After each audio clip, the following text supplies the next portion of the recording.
कहानी की शुरुआत एक घने जंगल में होती है, जहां एक बायोलॉजिस्ट रिसर्च के सिलसिले में अकेला रह रहा है।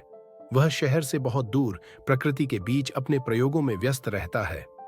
एक दिन जंगल में काम करते समय उसे एक जहरीले सांप ने काट लिया। घबराहट में उसका फोन भी गिर गया, जिससे वह किसी को मदद के लिए नहीं बुला सका। उसने खुद ही अपने हाथ से जहर निकालने की कोशिश की, पहले मुंह से खींचकर, फिर चाकू से कट लगाकर, लेकिन तब तक बहुत देर हो चुकी थी। जहर उसके शरीर में फैल चुका था और धीरे धीरे उसकी चेतना कमजोर पड़ने लगी। कुछ दिनों तक वह बेहोशी और अजीबोगरीब मतिभ्रम हेल्यूसिनेशंस से जूझता रहा। एक दिन कुछ वैज्ञानिक उसे लेने जंगल में आए, लेकिन उसे देख नहीं सके। उनकी नजर में वह शायद मर चुका था और वे वापस लौट गए। कुछ दिन बाद उसकी हालत में थोड़ा सुधार हुआ। हाथ के कट से जहर धीरे धीरे बाहर निकलता रहा, जिससे उसका शरीर बचने लगा। हालांकि अब भी उसे हल्की मतिभ्रम होती थी। जैसे ही वह पूरी तरह होश में आया, उसने बिना देरी किए शहर लौटने का फैसला किया। वह अपनी गाड़ी तक पहुंचा, उसे साफ किया और शहर की ओर निकल पड़ा। रास्ते में उसने महसूस किया कि सड़कें पूरी तरह सुनसान हैं। कोई गाड़ी, कोई इंसान नजर नहीं आ रहा था। जब वह शहर पहुंचा तो उसे समझ आया कि वहां कोई भी जिंदा नहीं था। चारों ओर खाली इमारतें, वीरान गलियां और खंडहर में तब्दील होते घर दिख रहे थे। उसे जल्द ही एहसास हुआ कि एक घातक महामारी, पेंडेमिक फैली थी, जिसने कुछ ही दिनों में पूरी मानवता का सफाया कर दिया था। वह शायद इसलिए बचा रहा क्योंकि कई दिनों तक जंगल में अकेला था और बीमारी के संपर्क में नहीं आया था। उसे अपने माता पिता की याद आई। वह तेजी से घर की ओर भागा, लेकिन वहां पहुंचकर उसका दिल टूट गया। उसके माता पिता कई दिनों पहले मर चुके थे और उनकी लाशें बुरी तरह सड़ चुकी थीं। वह रो पड़ा, लेकिन खुद को संभालते हुए उसने घर के बाहर ही एक कब्र खोदी और उन्हें दफना दिया। अगले दिन उसने पूरे शहर का मुआयना किया, लेकिन उसे कोई भी जिंदा नहीं मिला। अकेलेपन और डर ने उसे घेर लिया। उसने फैसला किया कि वह किसी दूसरे शहर जाएगा, शायद वहां कोई और सर्वाइवर हो। उसने जरूरत का सामान और एक गन उठाई और लॉस वेगस की ओर निकल पड़ा। लेकिन जब वह लॉस वेगस पहुंचा तो वहां भी हालात वही थे। सुनसान सड़कों पर सिर्फ उजड़े होटल, खाली मॉल और वीरान कैसीनो थे। थक हारकर वह एक होटल में ठहर गया। अब यह सब कुछ उसका था। कोई कानून नहीं, कोई नियम नहीं। उसने महंगे कमरों में रात बिताई, लजीज खाने का लुत्फ उठाया और खुद को किसी राजा से कम महसूस नहीं किया। वह लगभग उम्मीद हार चुका था कि उसे कोई और इंसान जिंदा मिलेगा। लेकिन फिर एक रात उसकी मुलाकात दो अन्य सर्वाइवर्स से हुई, एक लड़की और एक आदमी। लड़की ने बताया कि उसने वीडियो कॉल पर अपनी पूरी फैमिली को मरते देखा था और अब उसके जीने की कोई वजह नहीं बची थी। वहीं आदमी भी जीवन से हार चुका था, क्योंकि उसे यकीन था कि ऐसी दुनिया में अकेले जीना नामुमकिन है। रात को तीनों ने एक साथ समय बिताया, लेकिन सुबह होते ही माहौल बदल गया। ईश को एहसास हुआ कि उसके नए साथी खतरनाक इरादे रखते हैं। उस आदमी के पास एक गन थी और उसने दोनों को मारने और खुद को खत्म करने का फैसला कर लिया था, ताकि वे इस अकेलेपन से मुक्त हो सकें। लेकिन ईश को जीना था। वह चुपचाप वहां से बाहर निकल गया। जैसे ही वह होटल से दूर हुआ, उसे पीछे से गोलियों की आवाज सुनाई दी। यानी उन दोनों ने अपनी जान ले ली थी। यह हादसा ईश के लिए गहरा सदमा था। उसे एहसास हुआ कि वह अब पूरी दुनिया में अकेला रह गया है। टूटे हुए दिल और खाली दिमाग के साथ वह अपनी गाड़ी में वापस अपने शहर की ओर निकल पड़ा। रास्ते में अचानक उसकी गाड़ी के सामने एक कुत्ता आ गया। वह भी ईश की तरह अकेला था, इस वीरान दुनिया में भटकता हुआ। ईश ने उसे गोद में उठा लिया और उसके अंदर फिर से जीने की एक छोटी सी लौ जल उठी। अब उसके पास कम से कम एक साथी था। ईश ने खुद को दोबारा मजबूत करने का फैसला किया। उसने सर्वाइवल की किताबें पढ़नी शुरू की, खुद को ट्रेन किया और शहर में बचे खुचे संसाधनों को इकट्ठा किया। खाने पीने की कोई कमी नहीं थी, कमाने की अब जरूरत भी नहीं थी। हर रोज वह अपने डॉग के साथ पूरे शहर में घूमता, इस उम्मीद में कि शायद कोई और जिंदा बचा हो। लेकिन हर शाम वह अकेला ही लौटता। एक दिन जब वह अपने घर की खिड़की के पास चाय पीते हुए खड़ा था, तो उसका डॉग अचानक भौंकने लगा। ईश ने तुरंत बाहर देखा। दूर एक घर से धुआं उठ रहा था। इसका मतलब था कि वहां कोई इंसान मौजूद हो सकता था। बिना देर किए उसने गाड़ी निकाली और उस घर की ओर बढ़ गया। घर के अंदर एक लड़की थी। उसे देखकर पहले तो वह डर गई, लेकिन ईश ने उसे भरोसा दिलाया कि वह कोई खतरा नहीं है। वह भी एक अकेला इंसान है जो किसी और सर्वाइवर की तलाश में था। लड़की ने थोड़ा हिचकिचाते हुए उसे अंदर आने दिया। उसका नाम एमा था। बातचीत के दौरान पता चला कि इस महामारी को बीते 1 साल हो चुका था। इस पूरे साल में उन्होंने किसी और जिंदा इंसान को नहीं देखा था। वे दोनों इस सच्चाई से जूझ रहे थे कि अकेले रहना इंसान के लिए सबसे बड़ी सजा है। इंसान सामाजिक प्राणी है और अकेलेपन ने उनकी मानसिक स्थिति को बुरी तरह प्रभावित कर दिया था। उन्होंने तय किया कि वे एक साथ रहेंगे। ईश का घर रहने के लिए ज्यादा सुरक्षित था, क्योंकि उसके पास ही एक जनरल स्टोर था जहां से उन्हें जरूरी सामान मिल सकता था। इसके अलावा ईश ने पहले से ही अपने घर में बहुत सारी चीजें स्टोर कर रखी थीं, जिससे उनका जीना आसान हो सकता था। एमा ईश के घर आ गई और दोनों ने मिलकर अपनी जिंदगी को फिर से व्यवस्थित करना शुरू किया। एमा ईश की काफी चीजों में मदद करने लगी। उसका हुलिया ठीक करना, घर को साफ सुथरा बनाना और यहाँ तक कि घर की मरम्मत करना भी। ईश ने इतने समय से अपने घर की देखभाल नहीं की थी, लेकिन अब वे दोनों इसे नया रूप देने लगे। समय बीतने के साथ दोनों को एहसास हुआ कि अगर वे ही इस दुनिया के अंतिम इंसान हैं, तो उन्हें आबादी बढ़ाने के बारे में सोचना चाहिए। यह केवल एक तर्कसंगत निर्णय था, लेकिन जब एमा गर्भवती हुई तो ईश घबरा गया। इस नए अजीब और खतरनाक माहौल में क्या उनका बच्चा सुरक्षित रह पाएगा? एमा ने उसे दिलासा दिया कि वे हर चुनौती का सामना करेंगे। ईश, जो कि एक बायोलॉजिस्ट था, उसने किताबों से डिलीवरी और नवजात बच्चों की देखभाल के बारे में पढ़ना शुरू किया। वह जानता था कि अब सब कुछ उन्हीं के हाथों में था। कोई डॉक्टर नहीं था, कोई मदद नहीं थी। उन्हें खुद ही इस नई जिंदगी को संभालना था। ईश और एमा ने अपने घर को और ज्यादा सुरक्षित बनाना शुरू कर दिया। ईश ने सोलर पैनल्स इंस्टॉल कर लिए ताकि उन्हें बिजली मिलती रहे। महामारी के बाद शहर जंगल में तब्दील होने लगा था और जंगली जानवर शहरी इलाकों में घूमने लगे थे। इससे खतरा बढ़ गया था, इसलिए उन्होंने अपने घर के चारों ओर एक मजबूत बाड़ बना ली और खुद को सुरक्षित रखने के लिए हथियार भी जुटा लिए। धीरे धीरे उन्होंने अपनी जिंदगी को और व्यवस्थित कर लिया। उन्होंने पालतू जानवर पाल लिए, जिससे उन्हें जरूरी चीजें भी मिलती रहीं और अकेलापन भी दूर हुआ। इंसानों के न होने की वजह से पर्यावरण शुद्ध हो गया था, हवा साफ हो गई थी और उनकी सेहत भी पहले से ठीक हो गई थी। समय बीतने के साथ ईश और एमा की जिंदगी धीरे धीरे स्थिर हो रही थी, लेकिन एक दिन उन्हें एक नई समस्या का सामना करना पड़ा। अचानक पूरे शहर में असंख्य चूहे भर गए। ये देखकर ईश पैनिक कर गया। उसने तुरंत घर के आसपास कबाड़ और लकड़ियां जलानी शुरू कर दी ताकि चूहे दूर रहें, लेकिन यह हल केवल एक रात के लिए ही कारगर था। एमा ने ईश को शांत किया और कहा कि वे इसका कोई स्थायी समाधान निकाल लेंगे। अगले ही दिन ईश आसपास के इलाकों में गया और वहां से कई बिल्लियों को पकड़कर घर के पास छोड़ दिया। बिल्लियों ने चूहों को पकड़ना शुरू किया और धीरे धीरे इस समस्या का समाधान हो गया। फिर वह दिन भी आ गया जिसका इंतजार ईश और एमा को बेसब्री से था, एमा के बच्चे के जन्म का दिन। इस पूरी प्रक्रिया को ईश ने खुद संभाला। कुछ घंटों की मेहनत और संघर्ष के बाद उनके घर में एक नन्ही परी आई। यह उनके लिए जीने की एक नई उम्मीद थी। अब ईश और एमा ने फैसला किया कि वे अपने घर का पता पूरे शहर में लिख देंगे, ताकि अगर कोई और सर्वाइवर यहां आए तो वे उनके पास पहुंच सकें। उन्होंने दीवारों, साइन बोर्ड्स और खाली इमारतों पर अपने घर का पता लिख दिया। समय बीतता गया और देखते ही देखते 6 साल गुजर गए।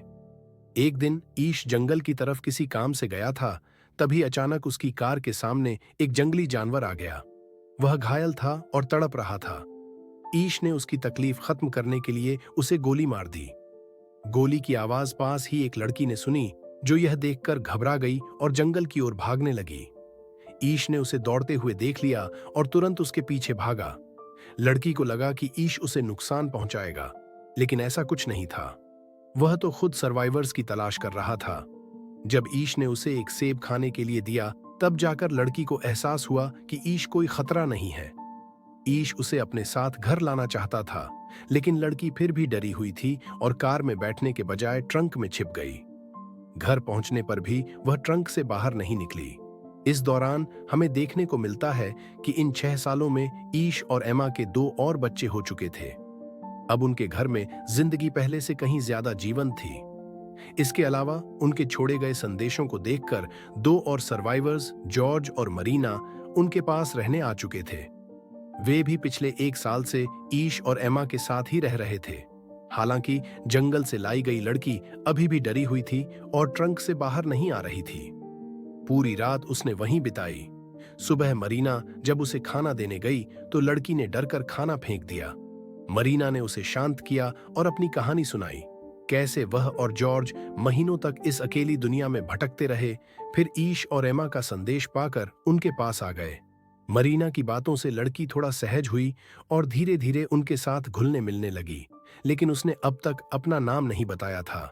एक दिन जब मरीना उसके सामान की जांच कर रही थी तो उसे एक लेटर और कुछ अजीबोगरीब ड्राइंग्स मिली। मरीना को पत्र में लड़की का नाम ईवी पता चला। पत्र उसकी मां ने लिखा था, जिसमें एक भयानक सच सामने आया। महामारी के दौरान ईवी के पिता ने उसके साथ ज्यादती की थी। इस कारण वह हर इंसान से डरती थी और किसी पर भी भरोसा नहीं कर पाती थी। उसकी मां खुद मरने वाली थी, इसलिए उसने पत्र में लिखा था कि यदि कोई ईवी को पाए तो उसका ख्याल रखे। यह बात जानने के बाद सभी ईवी के प्रति पहले से भी ज्यादा संवेदनशील हो गए। उसी रात एमा ने अपने तीसरे बच्चे को जन्म दिया। पूरा परिवार बेहद खुश था, क्योंकि यह उनके लिए उम्मीद की एक और किरण थी। समय तेजी से बीतने लगा। देखते ही देखते 1 और साल गुजर गया। एक दिन उन्हें अपने इलाके में किसी अनजान व्यक्ति के आने का एहसास हुआ। डर के मारे सभी बड़ों ने छोटे बच्चों को अंदर भेज दिया और खुद गन्स लेकर बाहर निकल गए, यह देखने के लिए कि कौन आया है। उन्हें पता चला कि यह 4 और सर्वाइवर्स का एक ग्रुप था, जो ईश और एमा के संदेशों को पढ़कर वहां पहुंचे थे। इनमें से एक महिला डॉक्टर मोली थीं। उन्होंने बताया कि इतने सालों में वे केवल 4 जिंदा इंसानों से मिली थीं। अब वे ईश और उनके परिवार से मिल रही थीं। उनके हाव भाव और बातचीत से यह साफ था कि वे किसी तरह का खतरा नहीं थे। इसलिए ईश और एमा ने उन्हें भी अपने परिवार में शामिल कर लिया। अब उनके पास सब कुछ था, भोजन, सुरक्षा, बिजली और सबसे महत्वपूर्ण बात, एक समुदाय। धीरे धीरे वे सभी मिलकर अपने चारों ओर एक नई दुनिया बसाने लगे। अब वे सिर्फ अकेले सर्वाइवर नहीं थे, बल्कि एक नई सभ्यता की शुरुआत कर रहे थे। ईश अपने नए साथियों को इस बदली हुई दुनिया के नियम समझाने लगा। उसने बताया कि अब यह दुनिया जंगल में बदल चुकी है और हर वक्त सतर्क रहना जरूरी है। हथियार हमेशा साथ रखना होगा, क्योंकि कभी भी जंगली जानवरों या किसी अजनबी खतरे का सामना हो सकता है। जब भी सप्लाई लेने जाना हो तो अकेले न निकलें, हमेशा ग्रुप में जाएं। यह नियम सबके लिए था। कुछ दिनों बाद पूरा ग्रुप जरूरी सामान जुटाने के लिए शहर के मॉल और हॉस्पिटल की ओर गया। डॉक्टर मोली, जो उनके ग्रुप की मेडिकल एक्सपर्ट थीं, उन्होंने हॉस्पिटल से जरूरी मेडिकल सप्लाई इकट्ठी कर ली, जो भविष्य में सभी के इलाज के लिए काम आ सकती थीं। साल गुजरते गए। इस ग्रुप में अब कई बच्चे हो चुके थे और दूसरे कपल्स के भी अपने परिवार बढ़ रहे थे। यह छोटी सी कम्युनिटी अब धीरे धीरे एक नया समाज बन रही थी। ईश अपने बच्चों को पढ़ाने लगा। वह उन्हें बताता कि पहले की दुनिया कैसी थी, इंसान कैसे समाज में रहते थे और कैसे वे अपने हालातों से लड़ते थे। वह चाहता था कि अगली पीढ़ी को सर्वाइवल के साथ साथ ज्ञान भी मिले, ताकि वे आगे की चुनौतियों के लिए तैयार रहें। एक दिन जब सब अपनी रोजमर्रा की जिंदगी में व्यस्त थे, एक विशाल शेर जंगल से निकलकर उनके घर में घुस आया। ईश की नजर उस पर पड़ी और वह तुरंत अपने बच्चों की रक्षा के लिए आगे आया। इससे पहले कि कोई कुछ समझ पाता, शेर ने ईश पर हमला कर दिया। ईश अपनी पूरी ताकत से लड़ता रहा, लेकिन शेर ने उसे बुरी तरह जख्मी कर दिया। बाकी सभी लोग शोर सुनकर दौड़ पड़े, लेकिन तब तक शेर ईश को लहूलुहान कर चुका था। गुस्से से भरी एमा ने गन उठाई और शेर का पीछा कर उसे मार गिराया। सौभाग्य से मोली और बाकी लोगों ने समय पर ईश की जान बचा ली। हालांकि उसे पूरी तरह ठीक होने में कई हफ्ते लग गए। समय बीतता गया और अब 17 साल गुजर चुके थे। ईश की बड़ी बेटी हैदर अब जवान हो चुकी थी। वह ग्रुप के ही एक लड़के के करीब आ गई थी और दोनों का रिश्ता सबको मंजूर था, क्योंकि इस नई दुनिया में अब रिश्तों की जरूरत थी। हैदर और उसका साथी अब दुनिया को एक्सप्लोर करना चाहते थे। वे टाउन से बाहर जाकर नए सर्वाइवर्स को ढूंढना चाहते थे। कोई भी उनके इस फैसले के खिलाफ नहीं था। सबने उन्हें हथियार, खाने पीने का सामान और जरूरी चीजें देकर विदा किया। कुछ ही दिनों बाद एक नई समस्या खड़ी हो गई। कम्युनिटी में पानी की कमी होने लगी।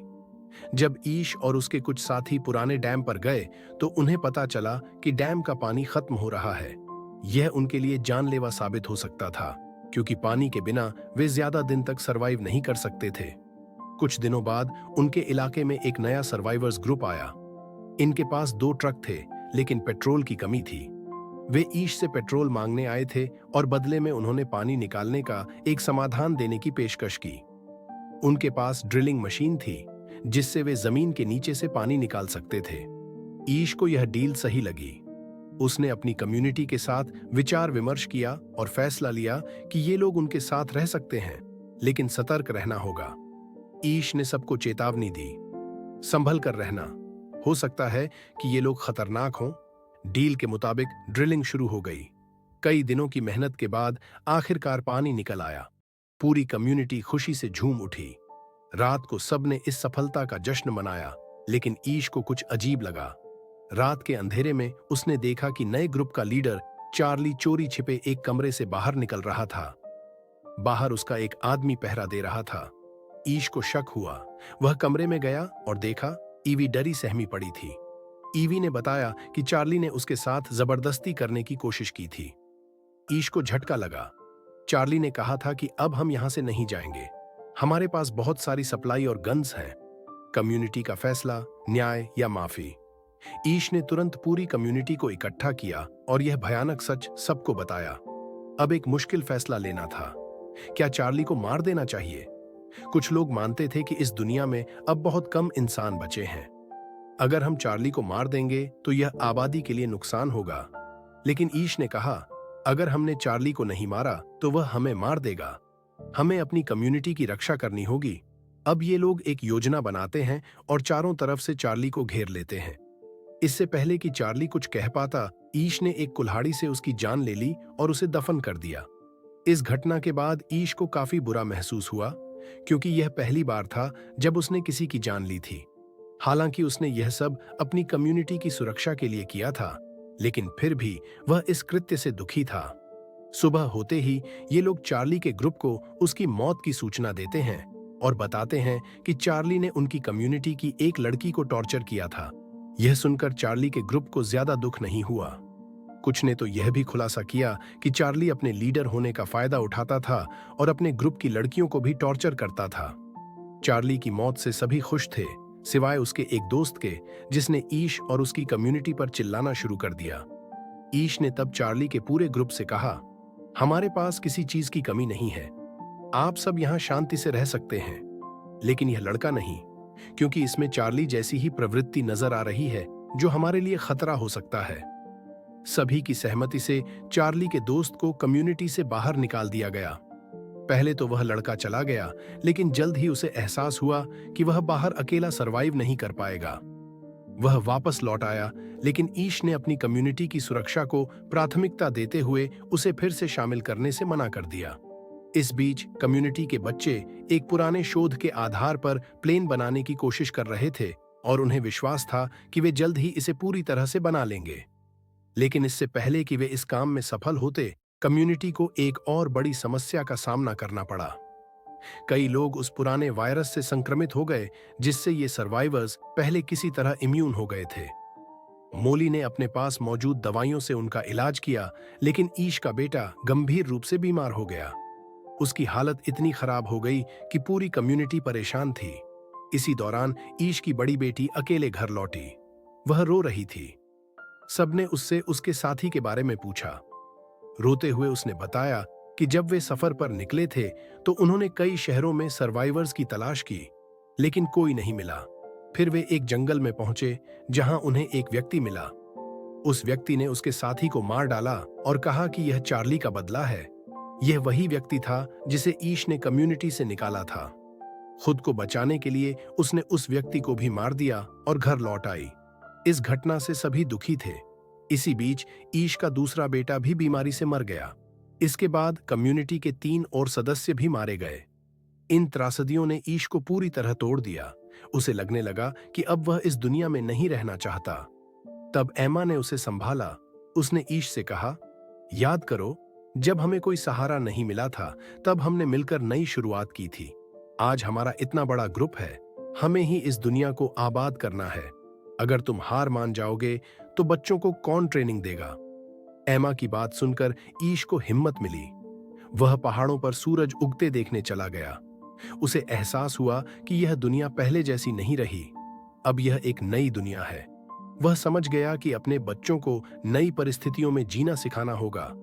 वह घर लौटकर बच्चों से कहता है, हम अब तक गलत दिशा में जा रहे थे। हम पुरानी दुनिया के लिए खुद को तैयार कर रहे थे, जबकि वह दुनिया अब रही ही नहीं। यह नई दुनिया है और हमें इसके मुताबिक खुद को तैयार करना होगा। अब से तुम वही सीखोगे जो यह प्रकृति तुम्हें सिखाएगी। कम्युनिकेशन की कमी को दूर करने के लिए उन्होंने एक नया रेडियो बनाया।